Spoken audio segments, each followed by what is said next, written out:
Hi there, this is Bon Crowder with Math4.com talking about the best way to do a math problem. So you might notice that I have a little bit of bedhead, not much makeup on, and I'm sort of just in my warmies.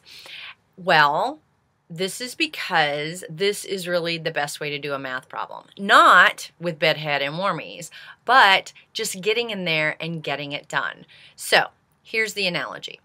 I have been avoiding doing videos because I think, oh, well, if I'm going to do a video, I need to look nice. I need to have the right clothes or jewelry or something. I need to have makeup on, which means, oh, gee, I need to take a shower. So what I end up doing is procrastinating the entire video making experience until I run out of time and I can't do it.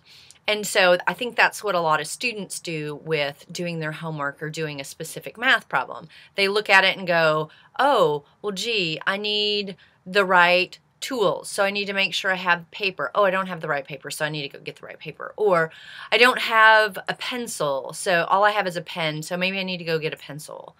So they procrastinate until they have no more time to do their homework.